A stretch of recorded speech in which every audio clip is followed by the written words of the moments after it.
Did you know you could use fear to your advantage?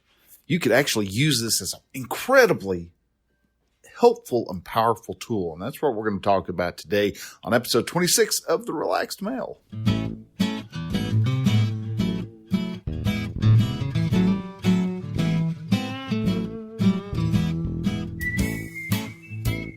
Hello and welcome to Relaxed Male, a podcast that helps men change their relationship with themselves. I am your host, Brian, and I am a men's life and mindset coach who is here to help you understand that you don't have to suffer at your own expense. You can live your dream, and I encourage you to set, then pursue your goals. So join me as I change the mindset and attitudes of men so that they can be the leaders of their families and their destinies.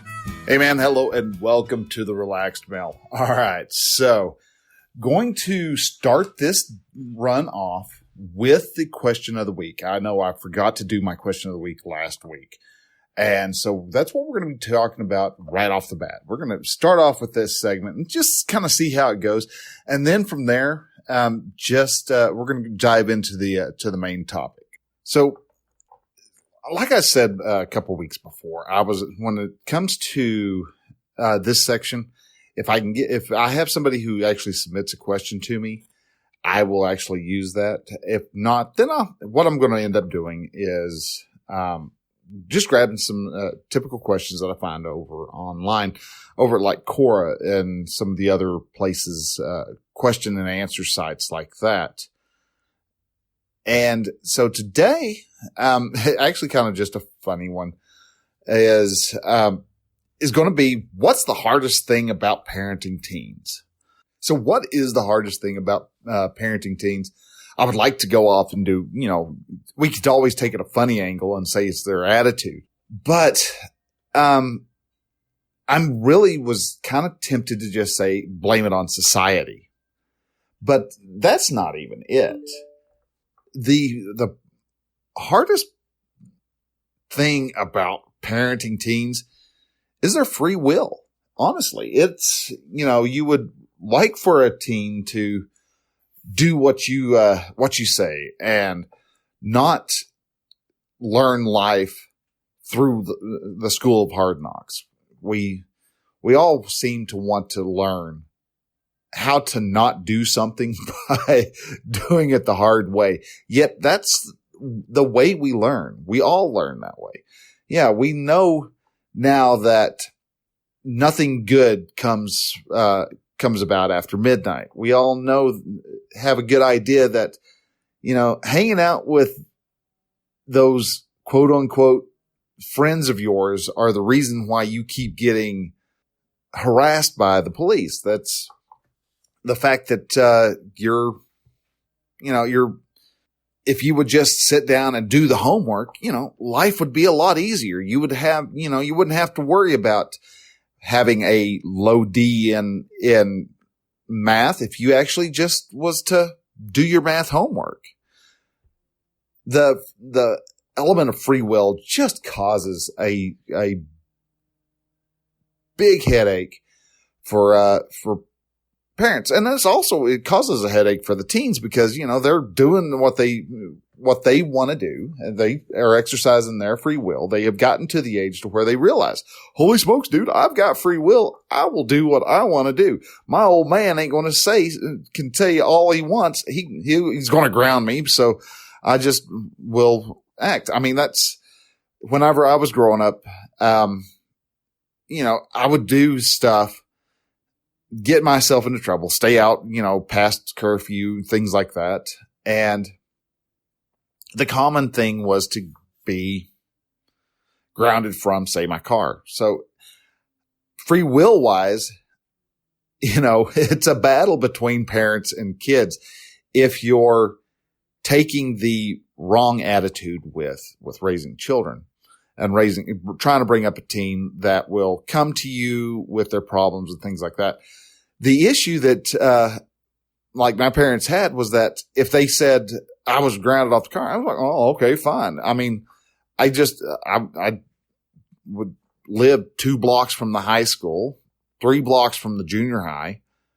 So, I mean, it wasn't a So it wasn't a big deal. I'd just get up, I'd go throw on a coat and stuff, and I would leave, at 7:30 and make it over to school before 7:45. It was just I lived in a small town. I mean, the school was pretty much the center of town. You lived, just blocks from everywhere. And so I would leave early and that would aggravate. And I did that kind of out of spite because, as a kid, it's like, you're going to do what you can within the limited amount of power that you do have, or that you don't, or that you realize that you have. We actually have a whole lot more power. It's just, we don't realize that level of power that we have yet. And that's actually kind of a good thing because, it's, if you give them 100% adult power at the age of 16, there's a lot of concern there. But if you take, but whenever I would use my limited amount of power and to quote unquote give back at, my parents who grounded me because I couldn't drive the car. So I would leave early before I was told to take my sisters to the junior high. I was like, well, it's 3 blocks down the road. They can walk. It's not hard. And, so that was my struggle. I was going to exercise that free will of, well, if I'm grounded, well, then I'm going to make as many people as miserable as I can. And see, and that's where that flaw in teenage thinking comes. I made my life harder by trying to make everybody else's life harder. So the hardest thing about parenting, a teenager's free will, their stubborn hard-headedness is what it is. All right. So, all right, there you go. There's your first question of the week. If you want to ask a question and you want to pose a question, say, about mindset, about, working with, teenage kids, teenage boys, and you're trying to find a way of connecting with a teenage boy and you would like to have just a little tidbit of advice, please then go ahead and, submit that over to Brian and that's Brian with a Y, at relaxedmail.com, or you can go to relaxedmail.com/contact. And, there is a form you can fill out and submit to me, and I will get back to you and I'll answer your question on the show. If I get a whole bunch of them, it may get spaced out a little bit, but I'll answer your questions on the show. So anyhow, now we're talking about fear today. Now, a lot of times when we talk about fear, we're talking about fear as it's this big barrier. There's something that most people avoid so that they can actually make a answer in there, or make a choice.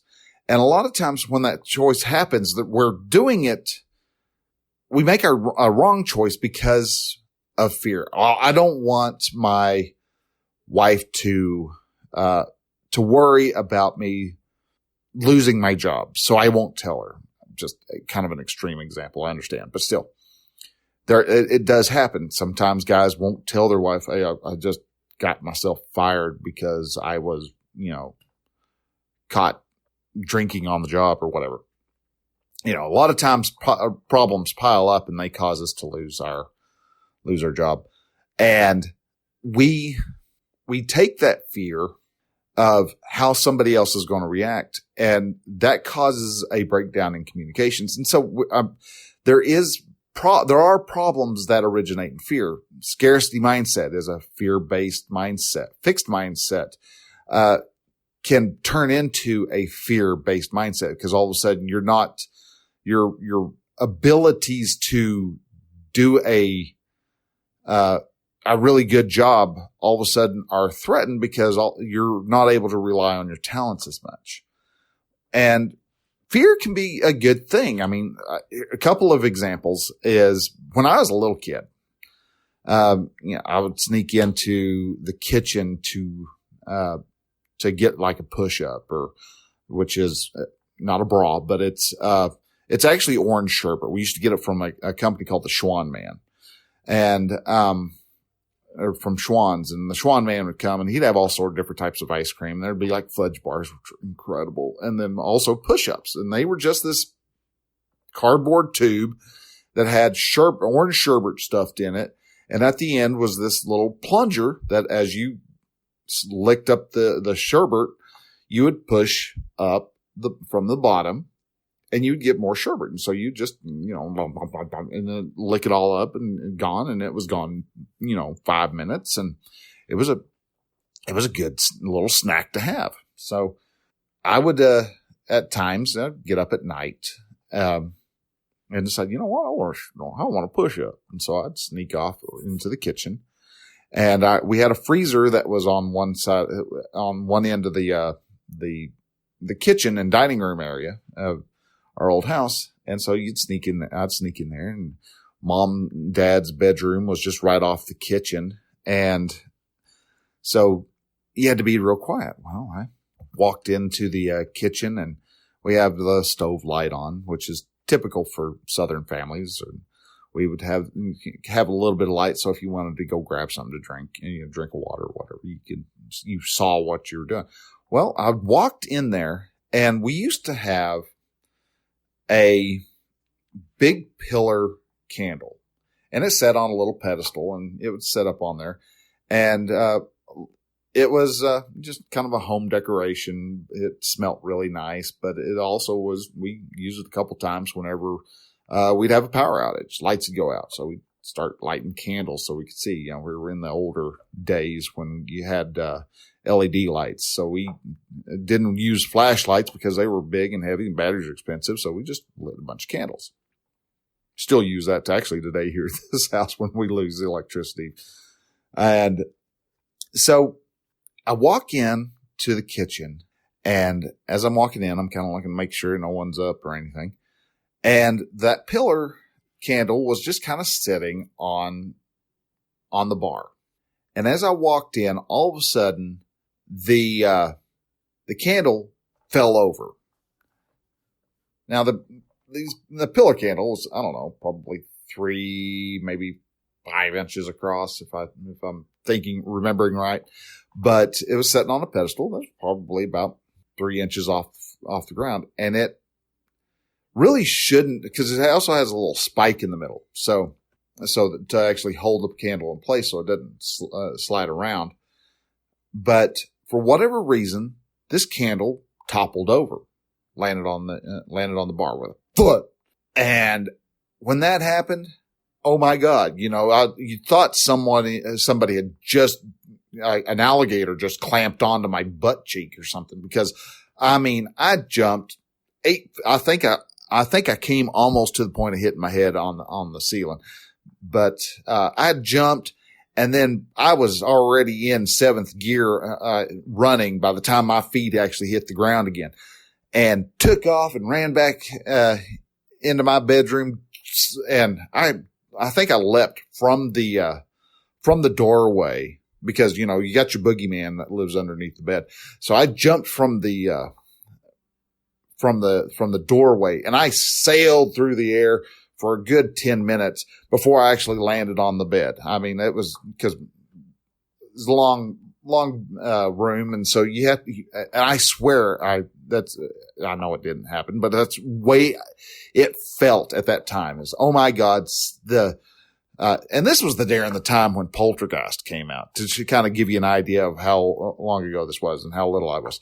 So I could have sworn that, the ghost that got Carol Ann was getting me. And so I was scared to death, man. I was just like, and taking off and running, and, wound up in bed, threw sheets and blankets and everything else over my head. And I was holding my breath, because you can't let the ghost hear you. They won't see you under the covers, but by God, they might hear you breathe.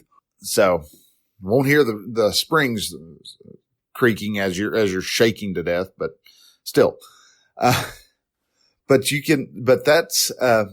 that was one time that I experienced a great deal of fear. Another time was and we all experience fear in different ways, but for me, Another time that's very memorable where I was just scared the pants off of me was I was down in Central Texas. I was visiting my great grandparents, and we had one humdinger of a lightning storm. I mean, you didn't have to have the lanterns on. We lost electricity, and yet we could walk from any place in the house without running into anything because the lightning was just boom, boom, boom, boom, boom, boom, boom, boom, boom, just so stroboscopic in its frequencies that, it was like almost like a bluish white sun was shining, and you could walk around in the kitchen and go sit down by granddad and great grandma, and mom was there and she was sitting there and everybody was talking. And I mean, the thunder was just as loud as could be, and it was just shaking everything. It was, God was striking, was bowling a perfect game that day. And he was seeing if he was doing a speed run of the game also. Well, I always liked thunder and lightning. I've not really been scared to death of it. It comes along. Last night, as a matter of fact, we had a thunderstorm roll through, and I sat on the back porch watching the clouds light up and listening to the thunder come rolling in nice and gently. And it's pleasant. I find thunderstorms to be a very pleasant thing. I love the smell and the action and the energy in the air that comes about. Well, I decided I wanted to go and watch the lightning. And so I went outside and I grabbed an umbrella because, it was also raining and I didn't want to get wet. I just wanted to watch the lightning. And so I go out, and my great-granddad had about 3 acres of land. And he had 2 really big gardens. One was on the south side of the house, and the other was on the west side of the house. And I was out behind the house and standing in the middle of his garden, just sitting there, just watching the lightning go boom, boom, boom, boom, boom, just striking everywhere. It was, it was really, really incredible, and I loved it, and I was exhilarated by that. And then all of a sudden, I start getting really light feeling. It's just all of a sudden, it's almost like somebody's trying to beam you up. And the hair on the back of my neck was all tingly, and it was creeping up my head. And I was just like, wow, this is a really odd feeling. And then I don't know, it might have been a half mile down the road, but to me, it was at least 20 feet in front of me. It was close enough that I know that I felt the heat, and it was hot. I mean, it didn't leave me smoking or steaming or anything, but there was a good bit of heat in this thing, and it, bam, and there was this, all of a sudden the world went white, and there was a deafening clash of thunder. And the moment that thunder and all that happened, there was no thought involved. The umbrella was dropped. It was left in the garden, and all you heard was as I go running, and I was at the back door. I mean, I could have ran to the back door, ran in and shut the door, and I would have been just fine. But did I? No, I ran all the way around the house and to get in the front door. And so fear causes you to do really dumb things. So does inexperience cause you to do really dumb things. And the only way you get experience is by doing the dumb things so that you become an experienced person.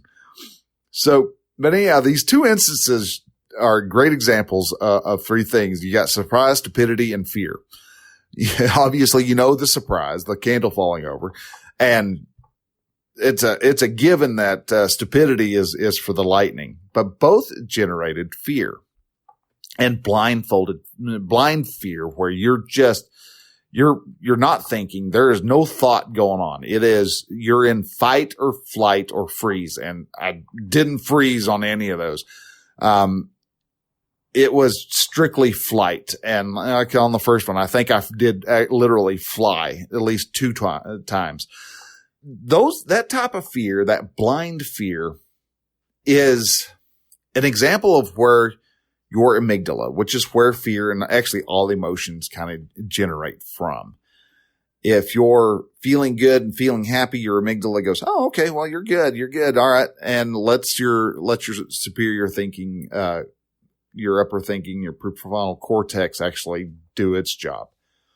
But when you are in blind fear, all of a sudden the amygdala, that lizard part of your brain, goes, I've got control, and wrenches control from of your body from the thinking part of your brain, and it just acts. And you could go careening off of a ledge if you're in blind fear. Your body's just doing on its own. It's got to protect itself. Well, fear, that's what fear was designed, evolutionary speaking, if you believe in evolution, that's why you have the amygdala. If you're a creationist, well, that's why God created your amygdala and stuck that in there, is to keep your stupid butt safe. The problem is a lot of times people let fear rule their lives, and fear can keep you from being able to achieve the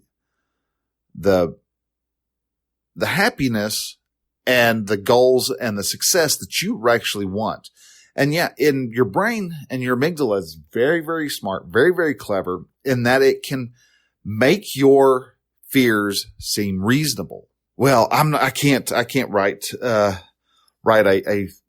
2,000 page, or 2,000 page. I can't write a 2,000 word blog post because, well, I'm afraid people aren't going to read something that long. I better knock it down.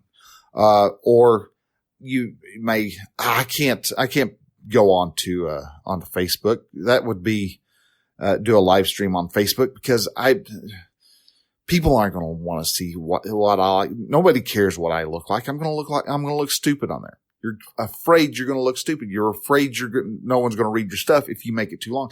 And so we limit ourselves and limit our possibilities because out of a fear. Now, does it sound plausible? Yeah. In the time that you're thinking that, it does sound plausible. But I'm going to let you in on a little secret. That fear is not needed near as much as it used to be. You're allowing your amygdala to run roughshod over your controls and what you're wanting to do can actually come to an end and can become very useful if you take the time to understand that your fear is now a tool. Now, as I said, fear in the olden days was a tool, is a survival tool. It told you, hey, you're fixing to go step outside the cave. Remember, there are saber-toothed tigers and giant bears and other things out there that see you as a tasty snack. And you don't want to do that. You don't want to be a tasty snack. You want to stay in here by the fire where you're warm and comfortable and just be comfortable. You don't want to do that. And that same line of thinking is happening today. Well, we're busy, staying in our house, and during the whole the COVID crisis, everybody did. We stayed in the house out of fear. We were, oh my God, everybody's going to die. We're going to lose 10% of the population, and everybody's going to get sick. They're going to die. It's this thing spreading like wildfire. We're going to die, and we got to save ourselves. We got to keep the hospitals from being packed solid with nothing but dead and decaying bodies. We got to stay inside. We got to be afraid. And a lot of people really worked on that fear angle. They made sure that the media did a great job of making sure that you're scared to death that this COVID-19 pandemic that was running rampant across the world, that was surely going to kill you and kill everybody or in your family. And there was only going to be 2 men left standing. And so the human world was, the human race was gone it was going to be gone next week. There was that fear, that use of fear to make sure that you stayed safe, because if you got thinking that, oh no, you've got this virus running around and we don't know what's going on. Well, there are people still wanting to use that fear and trying to hold on to the fear of, hey, we're going to all die if we don't stay inside our house. And yes, we know it's going to be at the detriment of your well-being. We know you're going to be homeless next week, but we can't let you leave your house because, well, we've got this virus out here. And so there's this fear that keeps us here at the house. And because we have this huge fear, all of a sudden, instead of having the opportunity to go outside, we stay home, we stay safe, we stay comfortable because, well, there's scary stuff outside. And so some people, they sit and just watch Netflix. Well, even before the coronavirus, that was one of the big problems that you would have. It was better if you sat still and just watch Netflix. You've got 37 episodes left. You've got all these other shows that we have. And if you don't like Netflix, that's fine. We got Hulu. There's Hulu. There's all these other forms of entertainment that kept you on the couch and away from fear. So fear is a great tool. Now, it can be used for both ways. It can, like any other tool, you can use it the wrong way. You can use it like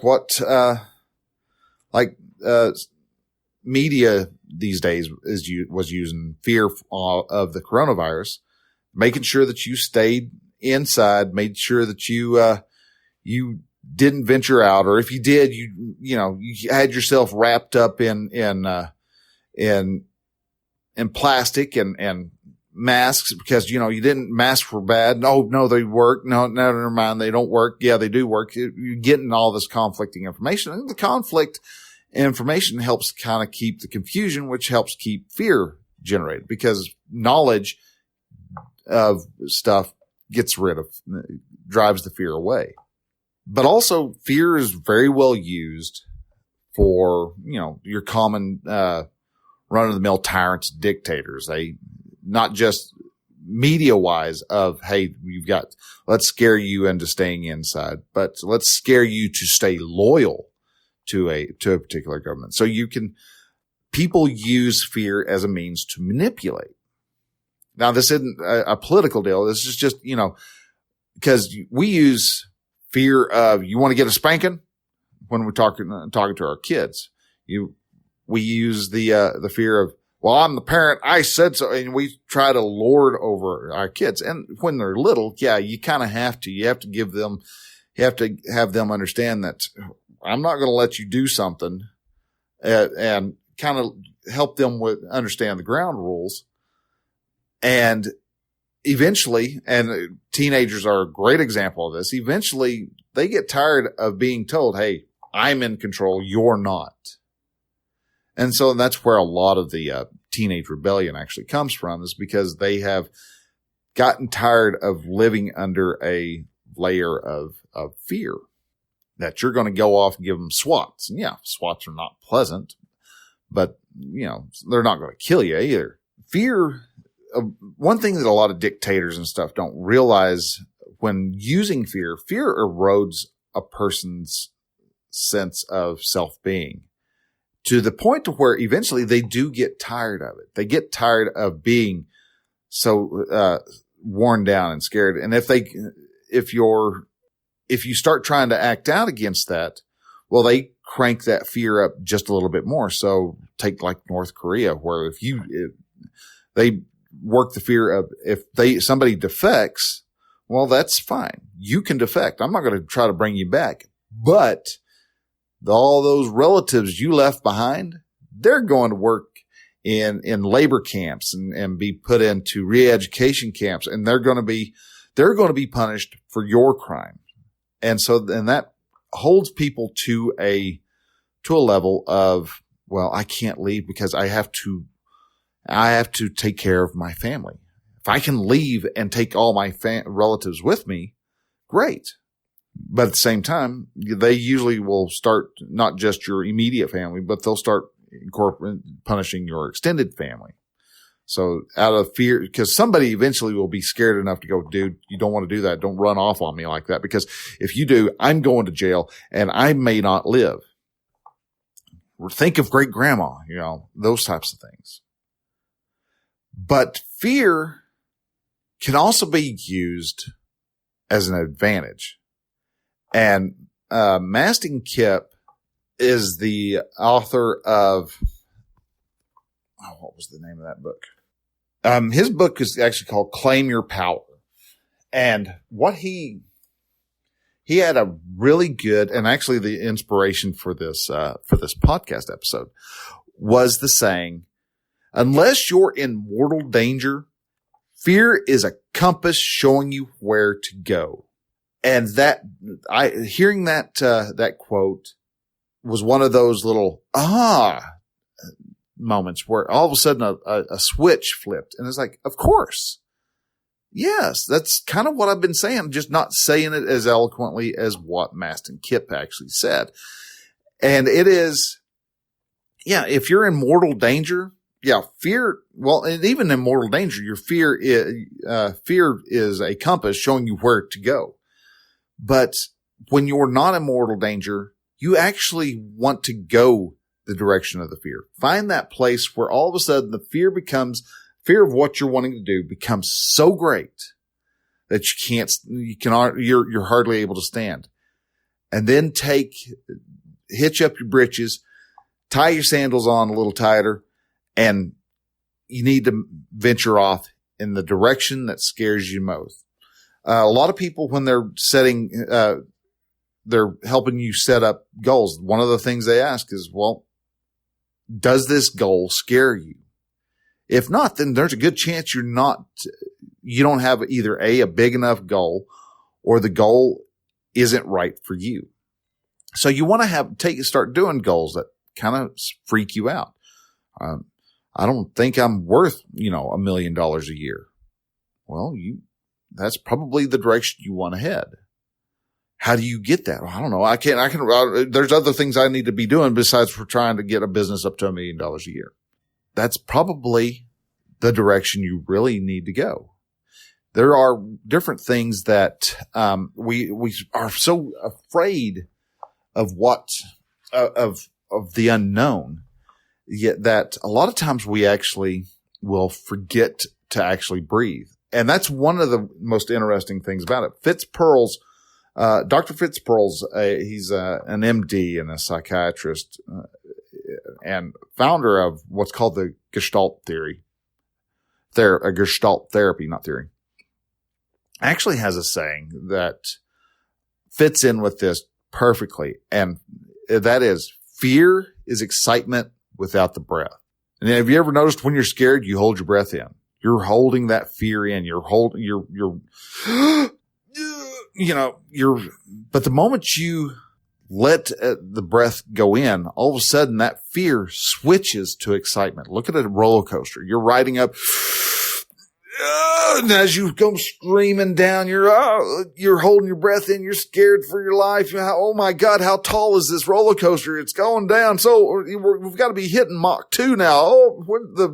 You got all this fear in your thoughts, and oh my gosh, I'm lifted out of my seat. I'm going to fly away. Oh my gosh, life is going to come to an end.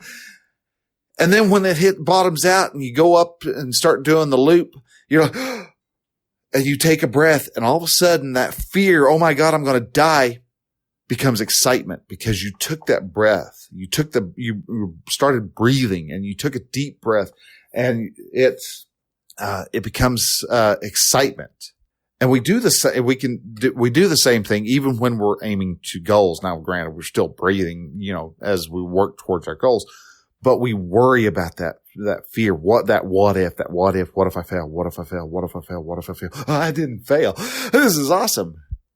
And so you get that breath. So our amygdala wants us to stay safe.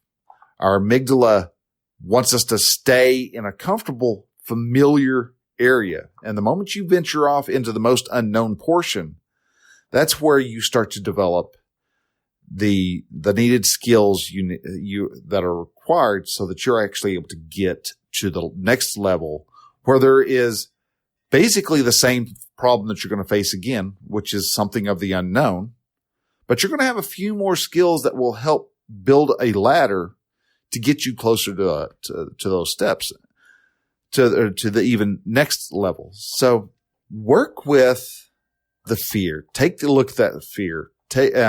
And when you're really worried and you're bashing your head against the wall, do a 5x5. Step back, take a deep breath, and look and see what is it that's actually holding you back. And a lot of times you're actually going to see that thing that's holding you back is fear.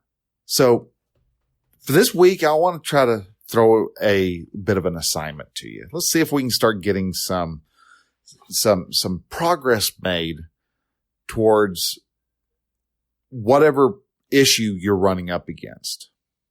That issue could be, I need to get to 10 contacts. I need to find 10 people who could 10 leads that could possibly take me to the level that I need. Well, start trying that. And you're going to run into the problem. You're going to, all of a sudden, you're going to see what your fear is. And if you have that fear, focus in on it and see what it is about that fear that leads you to the tool that you need to use to get over to that obstacle that you're facing. Because for me, big problem that I really have is actually, I like talking to people. I will strike up a conversation with anybody. But when it comes to conversing with people about my business, about what I do, all of a sudden I lose the words. And so that's an issue that I have. I know that's the direction I need to go. I need to just start saying, hi, I'm, a coach. I help dads to reconnect to fully connect with their sons so that they develop a strong, confident man. And to say that with only you listening in is one thing. But if I was to walk up to a group of people, I feel really weird. Best way to do it. And that weirdness, if I look at it and examine it closely enough, and I've done enough driving in the truck that I've looked at this often, it is always based in fear, because I'm afraid that somebody's either going to laugh at me or go, dude, you're with everybody. You're like everybody else. You're one of those coach type of people, huh? Yeah. Well, I don't have the spare money to have a coach. Those types of fears run through my head. And if I can get past that fear, and it sounds like it's an easy thing to get past, and I get it. It's not that easy, but it's doable. And so I want to present to you sit down and focus in on what is the big barrier in your life to the goal that you're trying to get to. Are you trying to become an accomplished author? Are you just trying to become financially independent to where you don't have to worry about somebody else signing your paycheck? You sign your own paycheck. How do you do that? How do you talk to your son about the dangers that he is facing as he goes down a reckless path that kids want to go down? Look at those ways of that fear is trying to push you away, and use it just like a metal detector, where you're just, oh, nope. We got fear. We got a little bit more, a little bit more, a little more. Oh my gosh, a lot of fear. Okay, we're going a little easier. Okay. Oh, but we're big up. And as you figure out where that fear is, address it and see if you can overcome that this week. If you are, great. Go ahead and leave a comment down in below over on the show notes. You can go to relaxedmail.com/26, and that's the number 26, and leave a comment down below, and we'll have a good discussion. So, all right. If you are, I've still got just a little bit of closing business now. Yeah, I've still got a couple of openings available for Conclave of Men. The $75 for the lifetime is now gone. We're at $75 a month. If you missed it, I'm sorry, man. I was hoping you would be able to get to it in time. But go ahead, and if you sign up, we'd love to have you join in. It's still incredibly affordable at $75 a month, because there are a lot of high dollar masterminds out there that do wonders, but you'll never see them at 75. And this one here is not going to stay at 75 forever either. It's going to be going up also. So if you want to lock yourself in for the $75 a month for the Conclave of Men, please do so. I'd love to have you there. Love to help you get to the level of success that you're wanting, and to help you be able to connect with your sons on a deeper level, so that they are wanting to turn to you when they have a moment of question and need your clarity. All right. So guys, I appreciate you listening. Thank you again. We will see you next week. So till then, face those fears, man. They won't last forever. Bye.